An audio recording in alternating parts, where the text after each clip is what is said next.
Allah yang punya hak untuk merubah manusia. Jadi kalau kita melihat manusia pada saat dia datang, dia meminta anak kita, dia pengangguran, ditolak, picik pandangan orang tua.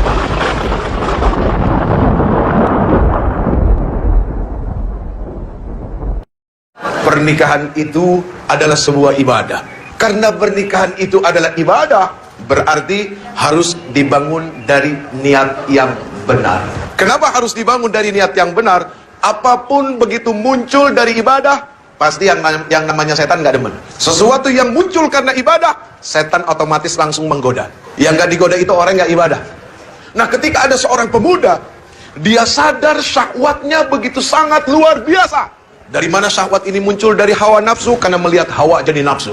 Itulah kondisi laki-laki dengan sifat dan karakter yang memang Allah Subhanahu wa Ta'ala ciptakan dengan kondisi seperti itu. Nah, atas dasar inilah ketika seorang laki-laki memiliki syahwat, perempuan pun sama, Allah Subhanahu wa Ta'ala tidak inginkan mereka seperti binatang. Nah, disinilah Allah Subhanahu wa Ta'ala memuliakan manusia adalah apa? Dengan sebuah pernikahan yang bukan sekedar main-main, tapi pernikahan yang disaksikan oleh Allah Subhanahu wa Ta'ala. Ketika Allah datang ke rumah orang tuanya, lalu kemudian meminta, itu bukan hanya sekedar meminta, tapi meminta yang bertanggung jawab. Kenapa kau harus meminta dengan tanggung jawab? Mohon maaf lahir batin. Ketika kita bicara cinta, cinta itu seharusnya melahirkan apa? Cinta itu melahirkan kasih sayang, ibu. Tapi zaman sekarang bukan kasih sayang yang muncul, tapi kasih syahwat. Sehingga pacaran banyak yang nggak sehat. Jadi laki-laki yang terbaik itu adalah laki-laki yang berani datang ke rumah orang tua kamu, dia pasang wajahnya baik-baik dengan orang tuanya, lalu dia ngomong, ayahanda, bapak, om, saya suka sama anak om. Saya nggak kepengen lama-lama, saya pengen ibadah. Kalau saya cuma pacaran itu bukan ibadah, saya pengen ibadah. Tapi maaf ya, beginilah saya apa adanya. Terus buat orang tua, jangan sungkan-sungkan nerima menantu yang pengangguran, bu. Karena hidup itu bukan dilihat yang sekarang. Apa yang kita lihat sekarang belum jadi jaminan. Itu yang paling penting. Bahwasanya manusia tidak bisa dilihat pada hari itu. Allah yang punya hak untuk merubah manusia. Jadi kalau kita melihat manusia pada saat dia datang, dia meminta anak kita, dia pengangguran, ditolak, picik pandangan orang tua. Mohon maaf lahir batin, karena hanya melihat hari itu, berarti seperti tidak punya Allah, bahwa hidup yang akan datang itu milik Allah. Kita punya kewajiban mensupport anak kita, memberikan semangat buat mereka, bahwa hidup kamu tidak dilihat dari yang sekarang. Sekarang kamu boleh bahagia dengan orang tua kamu karena orang tua kamu kaya, tapi besok kalau orang tua kamu dicabut nyawanya, itu harta bukan harta kamu. Kalaupun engkau punya, itu bukan milik kamu, kamu tidak menikmati mencarinya, kamu hanya menikmati nikmat warisannya, tidak lebih daripada itu.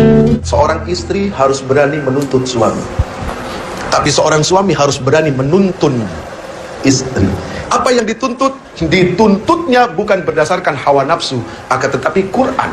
Hak seorang istri menurut Al-Quran, menurut kacamata agama, menurut kata Rasul, apa? Itu yang dituntut. Suami menuntun, apa yang dituntun? Kebaikan demi kebaikan. Yang pertama, cintailah dia yang bisa mendatangkan kecintaan kepada Allah Subhanahu wa Ta'ala. Selesai. Kalau kamu bisa mencintai orang yang membuat kamu bisa semakin cinta kepada Allah, itulah yang akan baik buat kamu. Ketika kamu berada di tangan yang soleh, sesalah apapun kamu tidak akan dizalimi. Kalaupun dia marah karena Allah. Kalaupun dia benci karena Allah. Begitu juga ketika seorang laki-laki di tangan wanita yang salehah. Seorang wanita salehah, ketika ditinggalkan tidak akan membuat suami menjadi was-was, karena dia amanah. Makanya yang sekarang-sekarang, yang cewek, yang cowok, kamu lihatlah pandang orang tua kamu.